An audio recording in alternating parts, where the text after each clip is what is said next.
Quando eu era criança, lembro de ter assistido um culto em que o pregador dizia que, se você repetisse uma frase com bastante fé durante 7 dias, Deus realizaria qualquer desejo do seu coração. Parecia simples demais. E naquela semana, fiz exatamente o que ele mandou. Falei a tal frase e acreditei com todas as minhas forças. E esperei. Mas nada aconteceu. Não entendi por quê. Anos depois, percebi que aquela promessa não vinha da Bíblia. Era algo estranho, quase mágico, como um feitiço com roupagem cristã.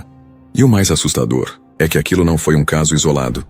Hoje, muitas mensagens que se disfarçam de ensinamentos bíblicos estão, na verdade, carregadas de ideias vindas de práticas ocultistas. Sim, ocultismo. Aquela mesma doutrina antiga que usa palavras bonitas, mas que sempre tenta substituir a verdade de Deus por distorções sutis. E o que é ainda mais preocupante, grande parte dessas mensagens está sendo aplaudida dentro dos cultos, como se fossem sinais de fé verdadeira. Será que estamos vendo o Evangelho sendo lentamente moldado por crenças que não têm nada a ver com Cristo? É sobre isso que vamos falar. Sobre as mensagens que soam bem, emocionam e lotam templos, mas que no fundo, afastam corações da essência do Evangelho. Não é exagero, e quem ama a verdade precisa estar atento. Algumas dessas ideias podem até parecer inofensivas, mas estão moldando uma geração inteira a partir de fundamentos distorcidos. Nos próximos momentos, vamos abrir os olhos e identificar o que realmente está por trás de algumas das pregações mais populares de hoje. Vivemos em uma era de crescimento exponencial da fé evangélica no Brasil. Estima-se que, em 2024, cerca de 30% da população brasileira se identifique como evangélica, totalizando aproximadamente 60 milhões de pessoas. Esse aumento reflete uma busca genuína por espiritualidade e sentido em meio às incertezas do mundo moderno. No entanto, esse crescimento também abriu espaço para a disseminação de mensagens que, embora revestidas de linguagem cristã, carregam conceitos e práticas alheias ao Evangelho. Ideias oriundas de filosofias ocultistas e da nova era têm se infiltrado em sermões, músicas e livros, muitas vezes sem que os fiéis percebam. Essa mistura de doutrinas pode parecer inofensiva à primeira vista, mas suas consequências são profundas. Ao adotar ensinamentos que distorcem a verdade bíblica, muitos cristãos acabam se afastando da essência do Evangelho, substituindo a centralidade de Cristo por práticas centradas no ego e na busca por experiências místicas. É essencial, portanto, desenvolver um olhar crítico e fundamentado nas Escrituras para discernir o que realmente provém de Deus. Como está escrito em 1 João capítulo 4, versículo 1. Amados, não creiais a todo espírito, mas provai se os espíritos são de Deus, porque já muitos falsos profetas se têm levantado no mundo. Com esse entendimento, podemos agora examinar algumas das mensagens mais comuns que, embora populares, carregam em si elementos que desviam da verdadeira fé cristã. Primeira mensagem: o universo vai conspirar a seu favor. Essa frase é frequentemente repetida em púlpitos modernos, muitas vezes suavizada com a expressão: Deus está movendo as coisas em seu favor. O problema não está em reconhecer que Deus age em nossa vida, mas em atribuir a Ele um papel semelhante ao do universo da nova era, uma força impessoal que apenas responde aos desejos humanos.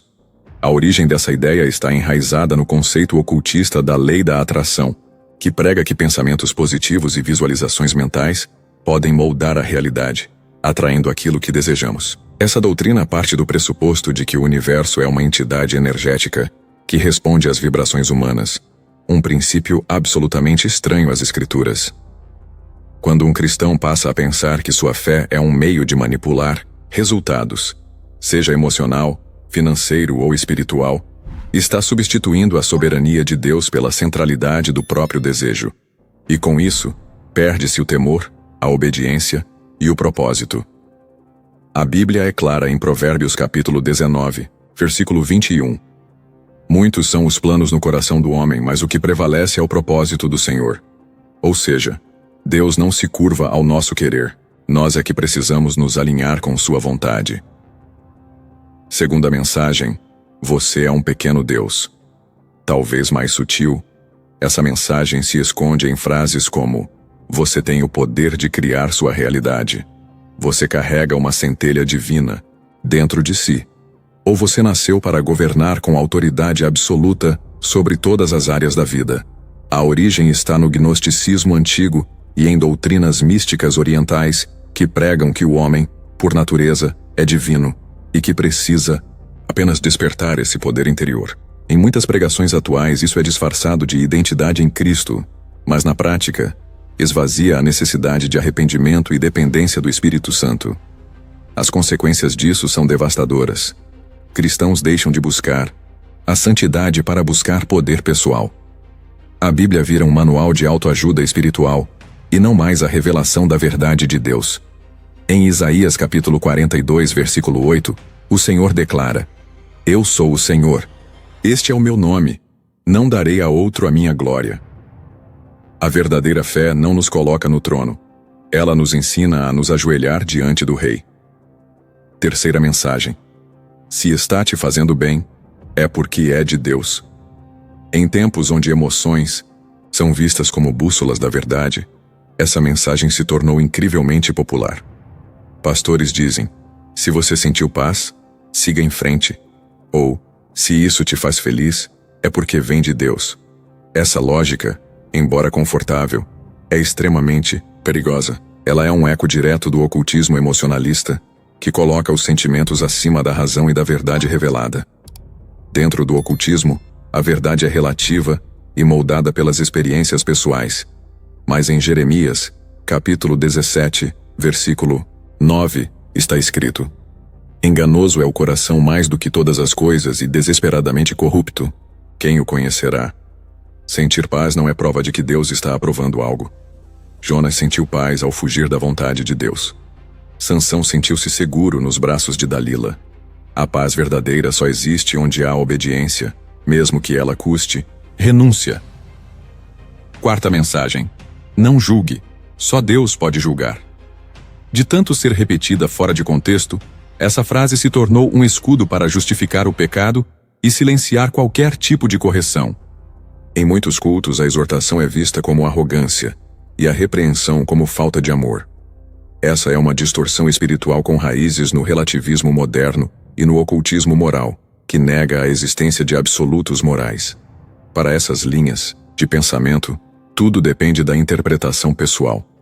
Contudo, em Mateus capítulo 7, Jesus realmente diz: não julgueis, mas no mesmo capítulo, ele ensina que devemos discernir os falsos profetas pelos frutos. O julgamento ao qual ele se refere é o hipócrita, não o discernimento espiritual. A igreja foi chamada para anunciar a verdade e corrigir em amor, como diz 2 Timóteo capítulo 4, versículo 2. Pregue a palavra, insta a tempo e fora de tempo, admoesta, repreende, exorta com toda longanimidade e doutrina. Quinta mensagem. Você é merecedor das bênçãos de Deus. Talvez uma das mais perigosas. Essa mensagem se disfarça de encorajamento, mas promove um evangelho meritocrático e centrado no homem. Ela afirma que, por ser filho de Deus, o cristão tem o direito de exigir bênçãos, riquezas e reconhecimento. Essa ideia vem de práticas esotéricas como a manifestação divina, que ensina que somos co-criadores do destino e temos direito ao melhor da terra, bastando reivindicar o que é nosso por direito. O resultado? Um cristianismo egocêntrico, onde a cruz é esquecida e o sofrimento é visto como maldição. Pessoas frustradas abandonam a fé porque não receberam o que mereciam, mas a Bíblia ensina o contrário em Romanos capítulo 6, versículo 23. Porque o salário do pecado é a morte, mas o dom gratuito de Deus é a vida eterna em Cristo Jesus. Não merecemos nada, recebemos tudo por graça, e isso deveria nos encher de temor e gratidão. Ao observar essas mensagens, percebemos um padrão perigoso. Todas colocam o homem no centro. Em vez de um evangelho que exalta a cruz, temos um discurso que exalta o ego. Ao invés de obediência, somos convidados a manifestar desejos. No lugar da renúncia, aparece o empoderamento pessoal. Essas ideias promovem um cristianismo híbrido, onde Deus é reduzido a um facilitador de vontades humanas. O foco sai da eternidade e se fixa na experiência imediata. Não é por acaso que, mesmo com igrejas lotadas, tantos crentes vivem vazios, confusos e imaturos espiritualmente. Esse fenômeno tem nome: sincretismo espiritual. É a mistura do sagrado com o profano, do evangelho com filosofias mundanas. E, como diz 2 Coríntios capítulo 6, versículo 14, que comunhão há entre a luz e as trevas? Precisamos retornar à base. O evangelho é simples, mas não é superficial. Ele transforma, confronta, renova. E somente quando renunciamos ao eu, é que Cristo pode verdadeiramente reinar. Olhando para tudo que foi exposto, percebemos que essas 5 mensagens ocultistas, o universo como aliado, o homem como Deus, as emoções como guia, a rejeição do julgamento e a ideia de merecimento, não são meros equívocos.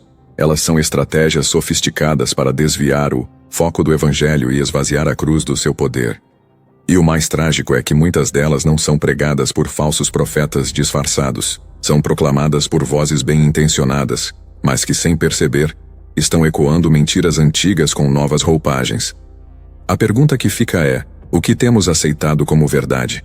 O chamado de hoje não é para apontar o dedo, mas para despertar. O evangelho precisa ser reavaliado em nossos púlpitos, nossas conversas, nossos corações. Como disse Paulo em Gálatas capítulo 1, versículo 8, ainda que nós mesmos ou um anjo do céu vos anuncie outro evangelho, além do que já vos temos anunciado, seja anátema.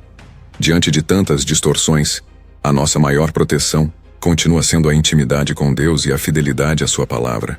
Não se trata de ter todas as respostas, mas de manter o coração inclinado à verdade. E quando percebemos que nos afastamos, não é vergonha voltar, é graça. E é nesse espírito de retorno e renovação que eu quero orar com você agora, entregando tudo diante do Senhor. Por isso, se puder, feche seus olhos e ore comigo. Senhor, aqui estou, diante da tua presença com o coração quebrantado por tudo que ouvi, por tudo que entendi e por tudo que talvez eu mesmo tenha permitido entrar na minha vida sem perceber. Perdoa-me por cada vez que troquei a tua verdade por palavras bonitas que massageavam meu ego, mas não transformavam o meu coração. Perdoa-me por ter buscado conforto onde deveria ter buscado confronto, por ter ouvido vozes que me afastaram da tua. Eu não quero seguir um evangelho moldado pelo mundo. Eu não quero uma fé diluída, sem cruz, sem arrependimento, sem santidade. Eu quero voltar à essência. Eu quero te conhecer como tu és. Mesmo que isso custe o meu orgulho, os meus planos, o meu querer. Renova em mim a paixão pela tua palavra.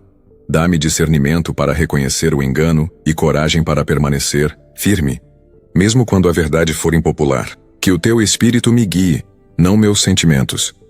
Que a tua voz prevaleça sobre todas as outras. Em nome de Jesus, eu oro. Amém.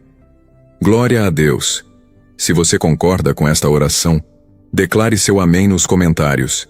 E se você já ouviu alguma dessas mensagens ou se já foi influenciado por elas, este é o momento de voltar.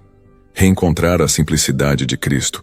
Abraçar o arrependimento. E decidir viver uma fé que não negocia as verdades do Evangelho por conforto. Agora, escreva aqui nos comentários. Você já identificou uma dessas mensagens em algum culto? Como isso te impactou?